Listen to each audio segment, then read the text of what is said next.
That looks good. Whoops. That's good. Okay. I wanted the earlier one. There it is. Hard to see. Okay. Now, just to recap a little bit, these are the places that we covered in Australia. And you have to fly between them. They're far, far apart. And we started off, we ended in Melbourne, or actually, we're going to start today in Melbourne. We're starting in Melbourne, and then we're going to go all the way up to Cairns. Wow. This was our last view. That's how we ended last time, flying away from the center of Australia, and this is Uluru. So that's called the outback area, which would be like the Wild West. You know, it's all hot and not much grows there. And then we went down to Melbourne, and here we are in Melbourne. Okay, but before we get there, I'm just going to recap for the people who weren't there last week, just 4 points that I said at the beginning of my Australia talk last time, just mentioning Qantas Airlines has something called an Aussie Pass, where from the US you can fly to Australia, stop at 2 or 3 places, and it only costs around $1,200 for all of it, including, you know, the airfare to and from. So it's a fabulous deal. Qantas Vacations can book, it's associated with the airlines, it can book your entire vacation for you. So if you want to set it up yourself, it's a great resource. They could set up hotels, they could set up escorted sightseeing, airport transfers, and they make it, you know, all fit whatever you want to do. I also had mentioned that they own AAT Kings, which is an escorted bus company, but we discovered Via Tours does the same tours as AA King for a lot less. So, and they're owned, or they own TripAdvisor. The other thing is Fiji Air also has a deal sometimes where as long as you stop in Fiji going or coming, they have great prices to New Zealand and Australia. The other thing I mentioned last week is just not get sticker shock when you look at restaurant prices or escorted tour prices, because in Australia, all the tips and your tax, everything is included in the price. So the prices for the food on the menus look exorbitant, but you have to take off 30% because it's all included. And the third thing, in which I'll be talking about today, is free city tours. So if you go ahead and you look at the cities you're going to, there are students all over the world that they're pretty informed, and they take you around the downtown of a city, tell great stories, and then you pay them whatever you think they deserve at the end. So I'm just repeating all that. And so in Melbourne, we did a few city tours. But what we're looking at here is one of the escorted tours we took. And we used a company called Wildlife Tours there. And this is an animal park that was on a trip we took up to Phillip Island to see the famous tiny penguins. And on the way, of course, we saw the koalas and the kangaroos. So this was something I'd never seen before. It's not very understandable. It's a gentleman who's shearing a sheep. So we got a sheep shearing course. So that's a sheep that he's holding, and on the floor, what you see is all of the wool that he took off, and literally he did it in about 90 seconds. So that was an amazing thing we saw at that park. And what else did we see there? Well, then from there, again, they had, if you didn't catch it in Sydney, you could see koalas there. You could see kangaroos and dingoes and wombats and emus and that sort of thing. And here we're going up the coast to something called the Nobby Center. Nobby is kind of a baby penguin. And this is a walk that we took along a boardwalk along the sea that was wonderful, except for the day we picked, which had horrible weather with winds and storms. If you look at the ocean was really rough. Okay. So this was on one of the pieces of the boardwalk. And very windy, but gorgeous. Okay, yeah. And so some of the part of the walks we couldn't do because it was too windy by the coast. But it was a beautiful, beautiful landscape along the way. And this is from the bus window. That brown object is a wallaby scooting away, which is a type of kangaroo. So we did see them in the wild, not a lot, but you do come across them. Right. So now you could see the storm coming in, and I don't know if you're good enough, you could see the rainbow. I always get excited when I see rainbows. So we're up now at the Penguin Parade area. This is a big deal out of Melbourne, where you go and watch the penguins come out of the ocean at dark. So you're sitting in stadium seating. As you can see, it's gotten a lot grayer, but we still got the rainbow. Everybody has their rain gear on. We were in pouring rain, so it's the worst possible way to see this because it's outdoors. And that's probably the last time that lady could pick up her camera, because yeah, you're not allowed to take pictures. No pictures of the penguins, no talking. It has to be absolute silence. Silence. So they're respecting the animals' welfare. The reason this happens is if they stay in the water till dusk, no predators can see them. So they come out at dark and they rush into their little burrows. So this is not what we saw. These are pictures that we captured. And so the penguins starting to come out behind them. You can see the rocks in the water, and there are literally hundreds and thousands of them. Sometimes thousands of penguins parading out towards you. So this we wanted to show you. This is what the stands look like. And we were sitting we were sitting near just the corner around here. Here. So we went down early. If you bus scouts down early, we just got there early and got the closest seats we could. You see some people down in a window here. Down here. That's a lot more expensive, but you can do this window. It's also out of the rain. Yeah. Anyway, the seats go up. There's hundreds and hundreds of people sitting out there. There's 2 stadiums. Was this a tour you paid for, or was this a free tour? And again, I mentioned how expensive the guided tours are. Every single tour that we took was, anywhere from $160 to $250 per person. So and of course you have to remember the US dollar is about 30% off that, but again, tax and tips and everything's included. So the prices of escorted tours are very, very high, but worth it. So this was, was a whole, I don't know, probably all of them were 8, 10, 12-hour tours. Okay.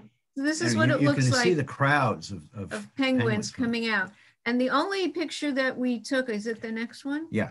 Now, we were not allowed to take any pictures, but what we discovered is after it's all over and everyone starts making their way back to the buses. I should mention that the 2 things I didn't mention. At the Nobby Center that I mentioned earlier, and at this center where the Penguin Parade happens, there are restaurants in both of them if you want to eat. Right. And this one is a brand new, gorgeous center with lots of videos and lots of interpretive stuff. But we didn't leave enough time for the walk back, because on the walk back is when you could see the little burrows of the penguins. Can you show the next one? We missed it all. And this is the only picture I got. So what you could see is those little gray little things are the penguins. And I just got it fast because you're not allowed to take pictures. It was blurry and you're not allowed to take And pictures. the little light on the pole is a way of them sort of sneaking in a little bit, like, because it's pitch black. We were on this raised walkway and they go underneath. Yeah. So you should leave time afterwards to look at them in the little burrows. Do they dig the burrow at the time, or they go back to the same burrow? They go back to their homes. Okay. So, and then we later found out there is I'm going to say a free tiny little penguin parade at one of the beaches right in Melbourne if you don't want to go. Could have saved $600. It was a day. I don't really remember. I don't have the price here of how much we paid for this one. It just varied. Okay, so the downtown, if you haven't been to Melbourne in a while, this is Federation Square, and this is their new set. This is like the Times Square of Melbourne. It's in the very center of downtown. And it totally shocked the people, because Melbourne is a city with a lot of buildings from the 1900s, beautiful old sandstone buildings. So then there's this modern piece of art, and we took a free tour. It's in the morning, and you could book it online, free, and of how they built it and all the different aspects of it. It was very well worth it. So this is one part of it. When you go inside. This is that the structure looks in some parts inside. These are some of the audio video things around. I love this saying. Yeah, and it kind of is good for travelers. Right. It was built over the rail yards. So this is the rail yards. So you're looking down over all the trains. So they took a horrible, ugly area, and I think they made it beautiful. Some people there think it's ugly. I love it. Right. And then the next thing we did was on Federation Square, we took a tour of, again, a free tour of the Ian Potter Art Museum, which is for Indigenous and Australian art. And this I loved. As we walked through, we found this little room called the Nook. So they actually left space for people to be quiet, who just wanted to sit and read and relax. I think there's even some free books in the corner. And it looks like there's free Wi-Fi. I love the new take people have taken on, you know, what travelers and tourists need. Again, this is a different aspect of Federation Square and the art building, and inside the art building. This is some of the indigenous, this was a rug, and some of the sculpture, and what comes next.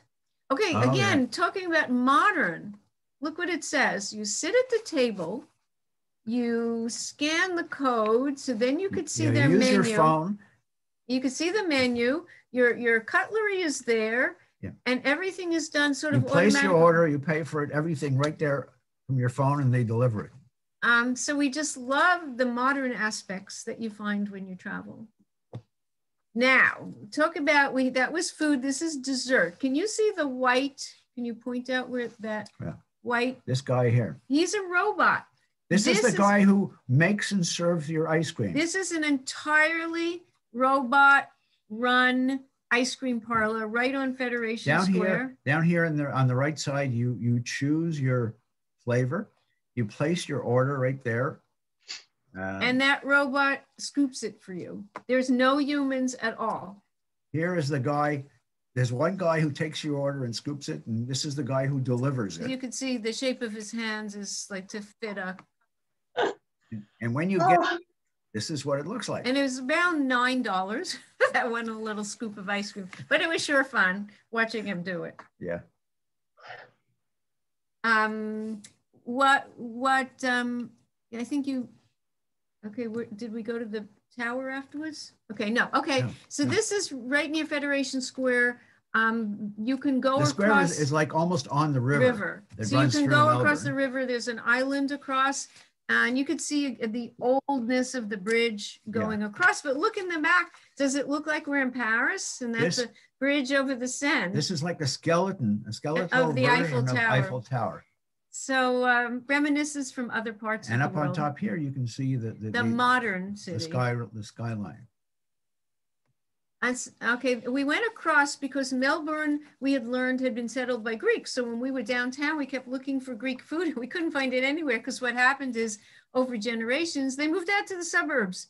So we went across the island to find a Greek restaurant. So we had this. Now in the middle, that white is tzatziki, and that's what we're going to be making later. So the recipe relates to the trip.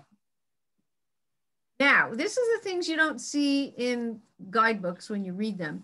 We had heard that if you go to the 19th floor of the Hyatt Hotel, you can get a wonderful view of the city. So you don't have to pay to go up in any of the ways.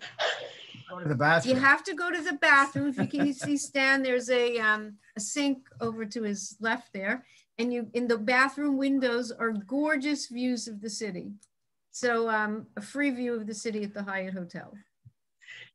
So old and new. So in the back, you see the skyscrapers, but we're in a flea market. It's the Queen Victoria Market. So it has an indoor food area where you can eat in different restaurants. It has outdoor stalls.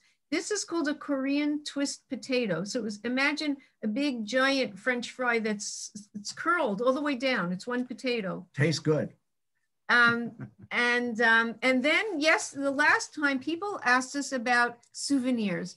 And we said, wait till the second part, because we're going to have 3 souvenir stories. When you go inside, this is a whole indoor flea market. A flea market as you would expect a flea market to look like. We fell in love with this artist who does this really creative t-shirt. So this is a astronaut who is spray painting on the moon a smiley face. And so here's Stan wearing it. There it is. And another one is the one I'm wearing, which is a man who's holding up a balloon, and he has a briefcase, and all his papers are falling out of the briefcase. He's just flying out of life. We ended up buying a dozen of these shirts. Yeah, and that was what we brought back to our kids for souvenirs. We had never seen such fabulous designs. We actually wound up packaging in a box and mailing it home instead of having the weight in our suitcases. And as in all cities, you find demonstrations. So this one was to free Kashmir. This was on our walking tour. And this is, we're standing on the steps of the library there, which is again in the center of town. Another place to have free bathrooms.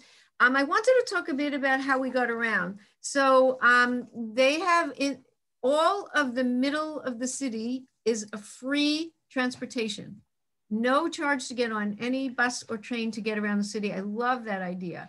So the one on your right, it has, I don't know if it's graffiti or art on it, but that's one of the newer trains. The one on your left is an old-fashioned tram, and it's a hop-on, hop-off that is totally free. So it's one of those hop-on, hop-offs that you see in many cities, but it goes around all of the downtown. The whole central area of Melbourne is free transportation. And you get something called a Mickey card. And again, our host that we stayed with gave us, the card with a little bit of money so we can get into town. And then we added money and left some for the next person who was going to use it. This is some of the old parts of the city. So this is an old shopping arcade from the 1900s. This was the Royal Arcade. And right attached to it or nearby was the Block Arcade. This was part of our walking tour, but we had intended to eat here. There's something called the Hopetown Tea Rooms where you can go and get a proper English tea. And a proper cake. Look at these cakes. 1892. And we were sorry to have missed those cakes. Then, we go from the sublime to the ridiculous. So we get into the train station and they have all the fast food. If you look on the left, if anyone knows Montreal, we're famous for poutine. So here we are halfway around the world and they're selling poutine, which is French fries with a melted cheddar cheese and brown gravy on it. But they load it up with sriracha and all kinds of other things. Yeah, you can get it different ways here too.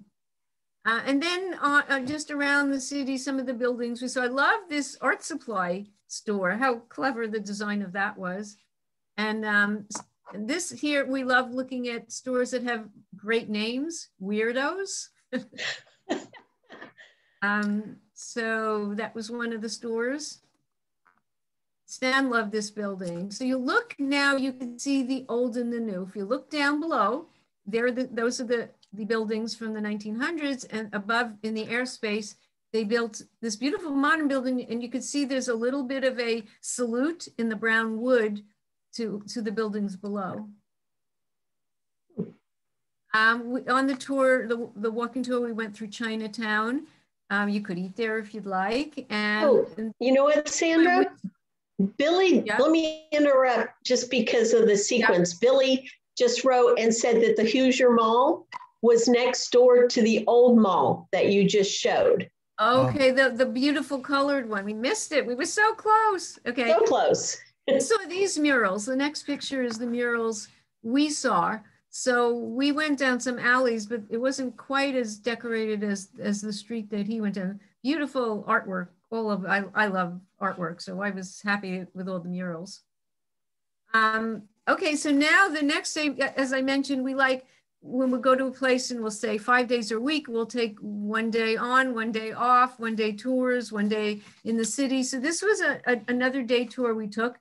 It was called the Great Ocean Road and 12 Apostles Day Tour. So basically you're going along the whole coastline on this day. You're heading from Melbourne, you're heading right on the coast. To Port Campbell National Park. Towards the west. Gorges, and it was just beautiful scenery along the way. So these are the 12 apostles, which are rocks in water. Giant rock formations in the water. And you'll see there's all these inlets with rock everywhere. Gorgeous stuff to wander around. And we get out on each of these and you walk around. And if you look at up at the top here, you can actually walk right out to the edge. Look, you can walk right all the way out. And in a lot of these, we saw people way out there. In the middle of the tour, they have this monument to, it's kind of two meanings. One of it was to the people who built the road, but it's also a World War memorial park for the 3,000 returning vets who they hired to build the road. So this opened up the entire coast of Melbourne, and so they stopped there. It's kind of a little outdoor museum of what happened. Again, continue along, and it's more mountains and ocean, and more inlets with islands. And then, and part of it, we go into a rainforest. So this is in the rainforest, there are eucalyptic trees and ferns, and it's cool, and it was a beautiful walk. And gorgeous, gorgeous. Tree canopy. Okay. And here's a picture of what happened is along the way, we stopped at a park. In a place where we were supposed to be able to see some koalas. Up in the trees. So we all went through these paths looking for the koalas, but instead we found birds. Lots of birds. Or they found us. Yeah, so there's dozens of birds that are flying all around. They land on your arms and your head, and it was lots of fun. And now, you know, ice cream they have all over the world. Those of you who are clever enough to see the front ice cream. I know this is ice cream. It's gelati. Gelati. Can you read this one? Vegemite. So you could tell the British were here. Now this is again, when you travel the world and you learn things. We're going home. It's now getting dark. If you look at the left picture, you see the 40 is lit up. How smart is that?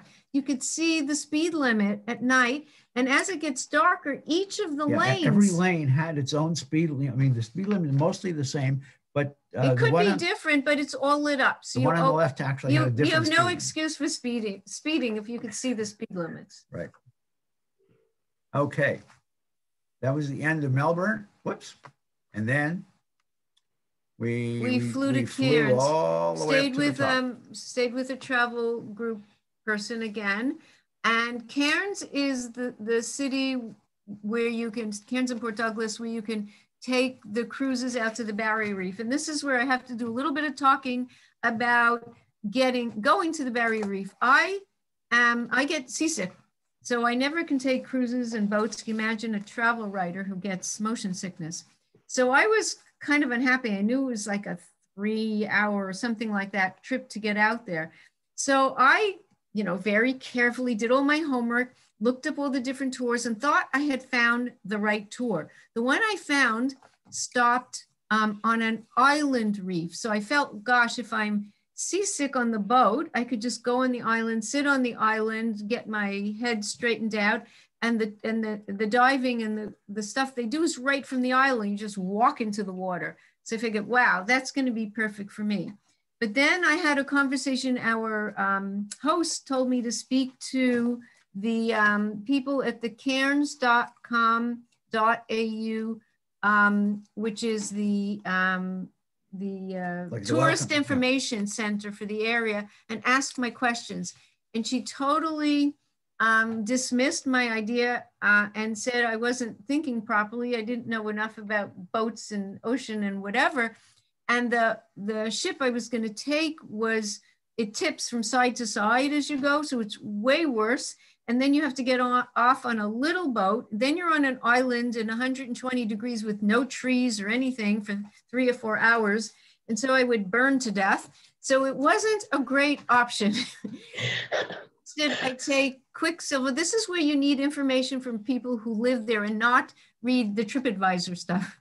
So this Quicksilver Tours is a very stable, I'm not sure if it was a catamaran. Anyway, a very stable ship. Yeah, it's a much bigger. And she also did tell me, for those of you who have my problem, you can also helicopter out there to the Quicksilver. I think they have a base out there where the helicopter lands. I'm not sure if it's exactly the same but I didn't take it. I did get on the boat. I did take my meds before. I was perfectly fine. What happens on the ride out is you get information sessions with naturalists who tell you what you're going to see and what to expect and the safety precautions and whatever. And they do give you lunch on board. But we wanted to show you what it was like. The ride out there is about 2 hours, way out to the reef. Okay.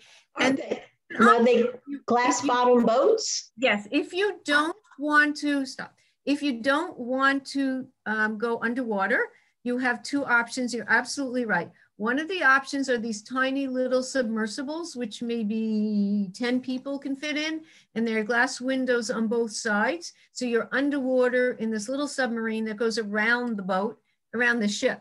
Or you could just go to the bottom of the boat and they have windows like you're in an aquarium. So we're going to show you some of the views. If you never want to get into that wetsuit, you can still enjoy the reef. So here we are in our we wetsuits. did get into the wetsuits. I was going out there. Wait, before you go, I wanted to say, then Sandra, the New Yorker, was afraid, like, what do you do with all your stuff? You know, you're getting undressed. You have all your wallets, your passports, your watches, your phones. Like, you know, what happens? Like, how does this all work? And they said, oh, you just leave it. You see the picnic tables next to us? You see there's a... This is our bag right there. You just leave it on the picnic tables. I'm thinking, no. There's 500 people on the boat. There's no way I'm leaving my stuff out there. So I did find out that you can get these safe pouches where you put in, you know, your money, your watch, your wallet, your passport, and you leave it inside with someone. But not everyone did that. I was just the nervous Nelly who just wanted to be safe. And so you can do that. And you just leave this in the dive areas right nearby. I was also worried about being cold, where my towel was going to be. And you can get glasses that have prescriptions in them. Not their glasses. The goggles. The goggles, yeah. And they have all different size suits. They have all different size everything. If you look here, you'll see all these bins all the way around. For the different size, whatever you need. And if you look, it's kind of, it's like a baby pool. So you're pretty well going into what looks like a pool, and there's a rope that you can hold on to if you're scared stiff like I was, or if you stand, you go underneath and you go out further into the water. I mean, if you don't want to venture out into the ocean, you can just stay. If you want, you can hire a diver it wasn't even hugely expensive, $60, I think, to have a private guy stay with you through the whole thing. I never could get it straight with the water getting in my goggles, but I did it. I did go out. Yeah. Not very far, but I did go out. Okay, so is there another view of it? No, there isn't. No, okay. Now we're underneath. So now this is the view from this submersible that we're in. Yeah, it's a separate little boat. Submarine.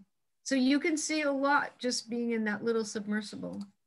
We saw those. So you did the submersible as well as the wetsuits. I was also going to go in order. Okay, the other thing I wanted to tell you was, of course, everyone on that boat is tourists and they want to rush and get out there to dive.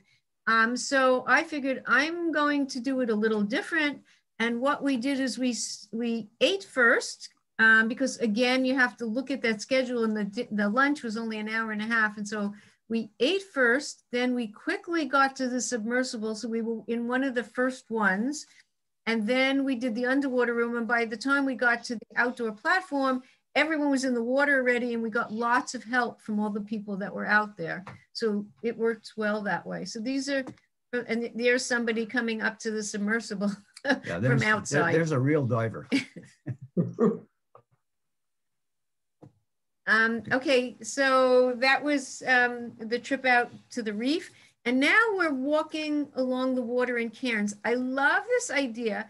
They have this free pool area right in the center of town. It's like they plunked a swimming pool in the middle of a city. If you look all the way out, it's actually part of the ocean. It's attached. And so, yeah, so there's a pool and you could go diving in it, or it was hot. It was like 115 degrees the day before and this day that we were walking around. So I just put my feet in to cool off. And then we took this boardwalk. Well, it wasn't a boardwalk, it was a path along the water. So that's the same water that's going out to the reef. This is some artwork along the way. and some. Yeah, you know, when you're along the boardwalk, you're looking out at all the wildlife, and there's the pelicans. And we stopped to have lunch in, and it was such a cute name. It was called Muddies. It was a kids area, and I love the Australian idea that the kids are supposed to jump in and get muddy. So we had lunch here. It was facing the ocean, very reasonable. It wasn't where it had been suggested. It had been suggested we go to the RSI Club, which is a vets club, which worked out perfectly. We did go in first thinking we were going to eat lunch there because it was air conditioned and had the clean bathroom you're always looking for.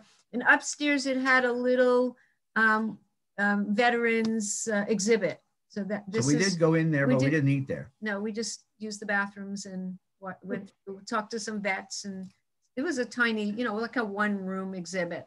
So that was worth doing if you're walking along there. These are all shells, wartime shells. Piled up.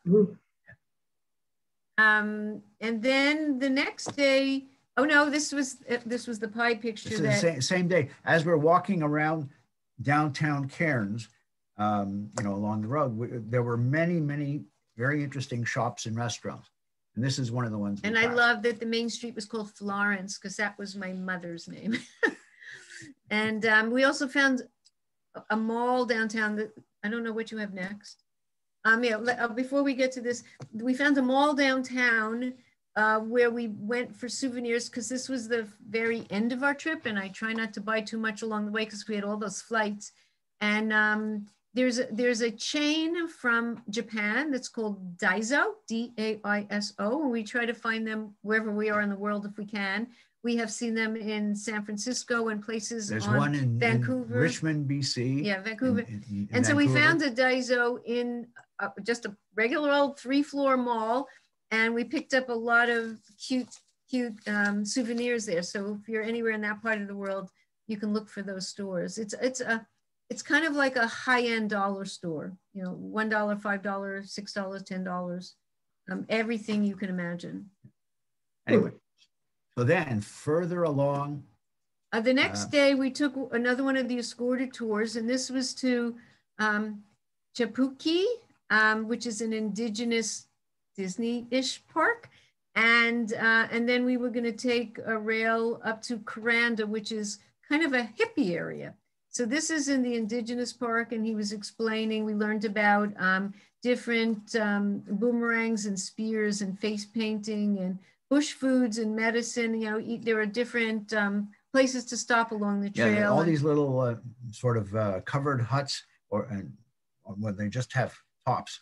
And each one was someone giving a talk.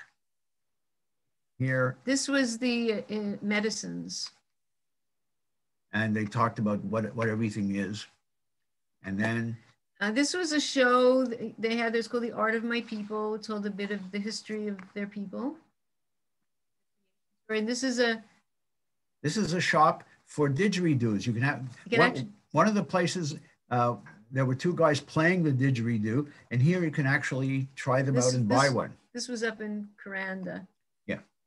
But to go from the indigenous park, Chapuki. Okay, wait, this is another one of our bathroom pictures.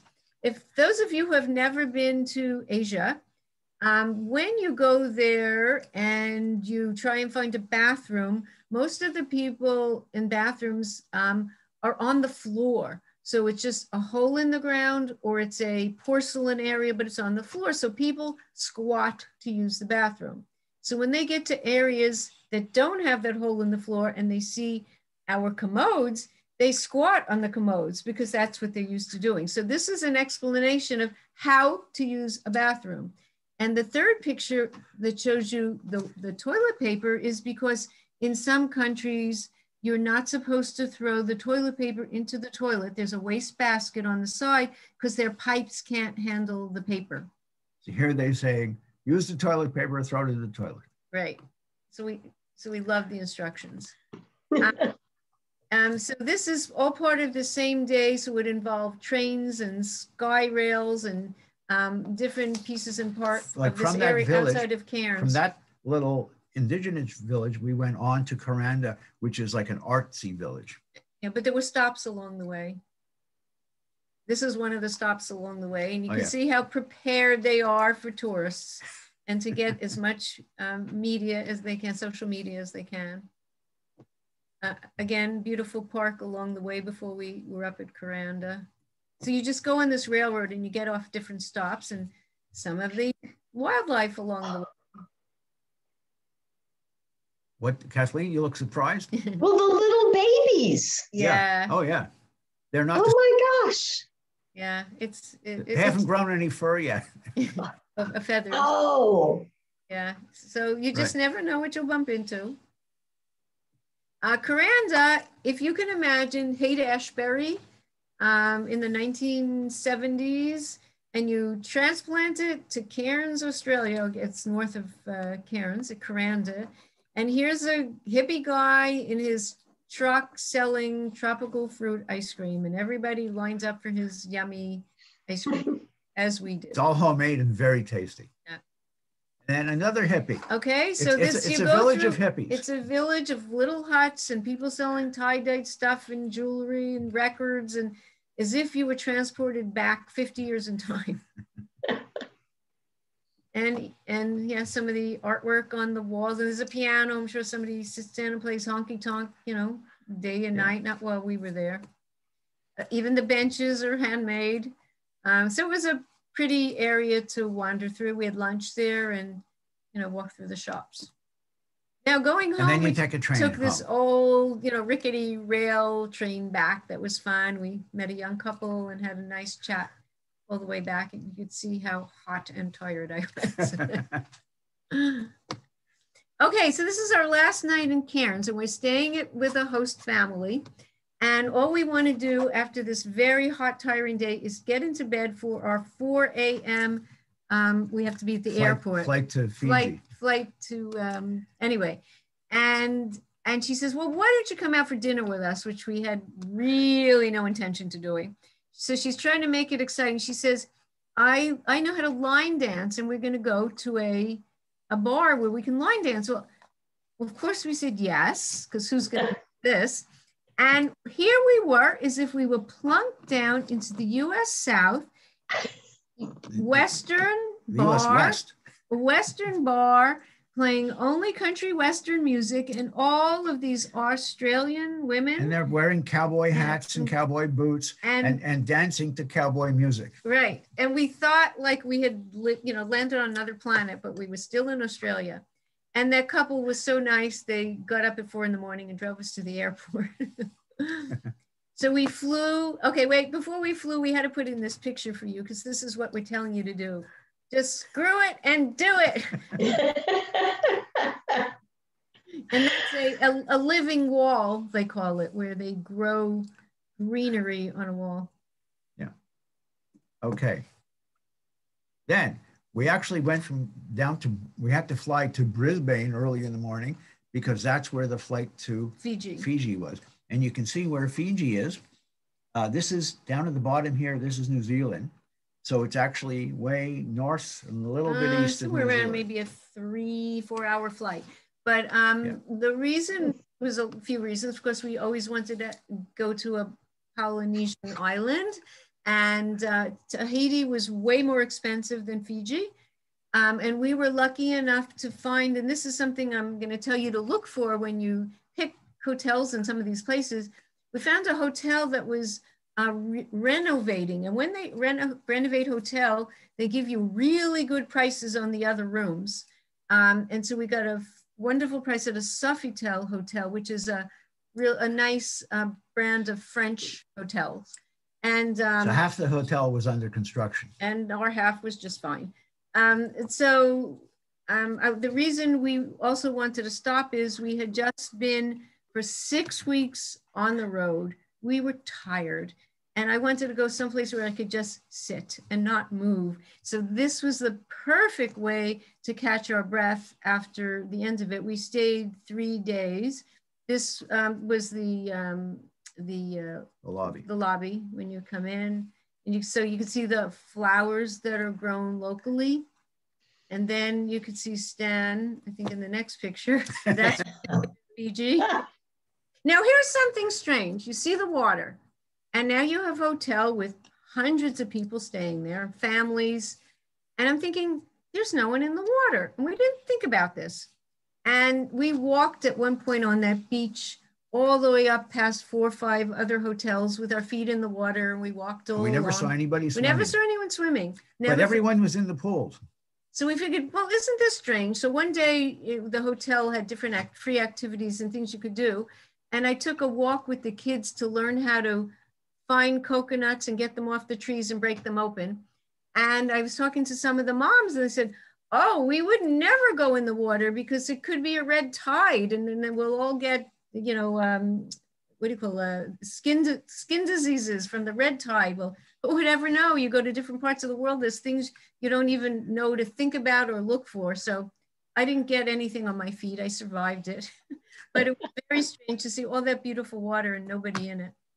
And of course, you're going to have the feel of the Fiji heritage in the hotel area. And this was outside the restaurant where we had beautiful lunches and dinners. The pool is in that area as well. Yeah. And here we are at night, and you can see how the sun doesn't quite set, or isn't as dark there. And so beautiful view, beautiful dinner. And there's a picture, I think, of, we had lamb chops and I don't remember what else was on this side there, but it wasn't terribly expensive. And the huge buffet was included for breakfast. And we just had to pay for the dinners. And there's the reason we also stayed at the Sofitel is you could walk to a nearby town, whereas the hotels on the other side were further and you had to take, okay, this is where, I didn't want you to go there. Can you just go back for a second? I just want to tell a story before I show it. Someone, again, asked us last time about souvenirs. So we're walking past the gift shop and I noticed that they were selling these bracelets that you could wear on your wrist that repel mosquitoes. And one of our grandsons has a terrible time at summer camp with mosquitoes. He comes back and he looks like he has leprosy. He's like bitten up. So I take the picture to send to my daughter-in-law. You know how nice you want to be to your daughter-in-laws. And I say, would Evan like this? Would it work for him? So I send her the picture. And on the right, you can see the words parakeeto and underneath bracelet anti-mystique, which is mosquito. I didn't see the picture on the left. Can you read the picture on the left, people? So the daughter-in-law types back, what do you think my kid's going to be doing in camp with the sex wax?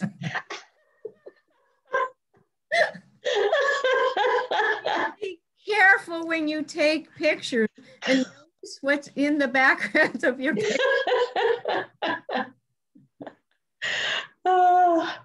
Okay, this was the airport picture on the leaving Fiji to come back on our way to the US. Airport. Right. That's it. Wow. Wow, that was great. So are there any questions? There are some questions. Let me get to them. You know, I may start at the back. I mean, the most recent, because that'll be in everybody's memory. So one person wrote that was a great picture with the barbecue area.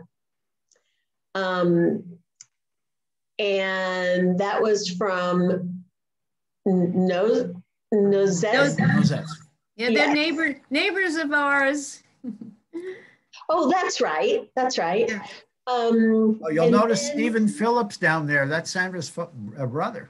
Okay, go ahead. Keep going. Oh, wonderful. Let's see. Then Billy wrote that he was at Karen's and we had the opportunity of taking pictures of the Australia tree kangaroos. Uh-huh. Yeah, there's many different escorted tours or non-escorted tours around the area. There's a lot of forest and mountains and water, and you know, you could stay there a week and keep busy. Okay. So actually, did you end up buying the bracelet, yes, the mosquito? Yes, we did wind up buying the bracelet, but you have to remember that was in March of this year when we got to the summer. And there was no summer camp. That's right. Well, you'll have to keep us posted because we have some family members that the mosquitoes love them. Yes, and Oh, yeah. he's just like that. And I think it was made in France, the product. I hope it lasts 2 years. But I asked him if he's going to camp this year, and he said no. He's going to take a West Coast trip into the West. Oh, okay. Yeah. How much do you tip for a free guided tour in a city? Okay, so that, again, that's totally up to you. And, you know, I see people giving them, you know, anywhere, I'm going to say from $5 to $50. It also depends on how many of you are in the tour, how poor you are, how rich you are, how you feel for students who are trying to make money for college. In general, I think they say around $20 a person, you know, just a general number. Okay. And that's Australian, not US. Yes. That's yeah. Australian. Okay. Right. You're always, when you're in another So it's country, less. you're always using their money because often Sure. you can't use US money there at all. Oh, okay. I see Okay. there's a question about a car. Hmm.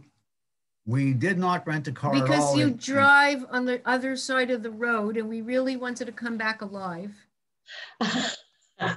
Also, Stan wanted to enjoy the scenery, Yes. which you can enjoy a lot more relaxing. Once in my life, I drove on the left side in the Caribbean and vowed never again. Okay. This was a little series of comments when you showed the sheep shearing. Yes. So Billy writes that San Angelo, Texas, which is the little town next to him, he said they have a sheep shearing contest in the spring. So you don't have to go all the way to Australia. Okay. You know, and You can actually compete. Yeah.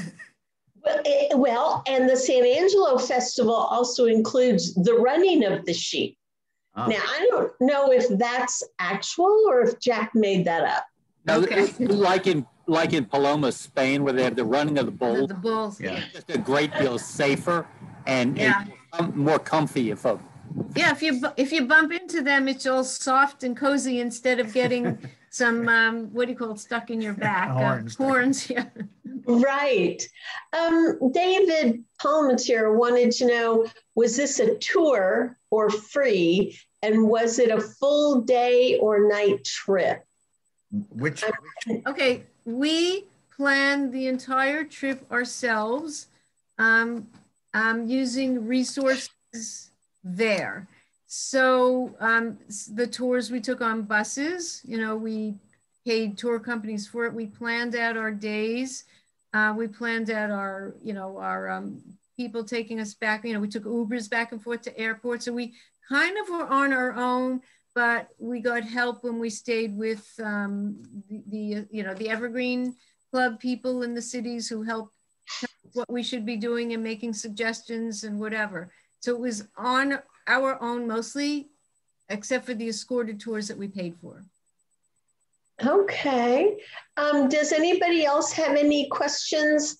Or maybe one more question, and then we need to do the recipe, and then we can come back to the questions. So I made the point that when they were looking at those robots at the beginning, Yes. that one of the robots was in the form of a Ned Kelly. Now, I don't know if you heard about Ned Kelly when you were there, but No. Australia's Robin Hood is Ned Kelly. He's Oh, that's cute. Very famous. So if you look that up sometime, you'll see that the head on one of those robots was a Ned Kelly head. Oh, I love that. I love when they did a salute to a local guy. That is great. Thank you for that. Sure. I'll have to go look up Ned Kelly now. yeah. Okay, well then let's save the rest. If there are any other questions about the Australia and Fiji, which looked beautiful. I love that idea of having a little bit of rest before you then go home. Yeah. You know, after that, we actually flew to California. Again, it was slow time changes as well. And we were with my sister in Los Angeles for a week. So we actually rested a lot more after that. Nice.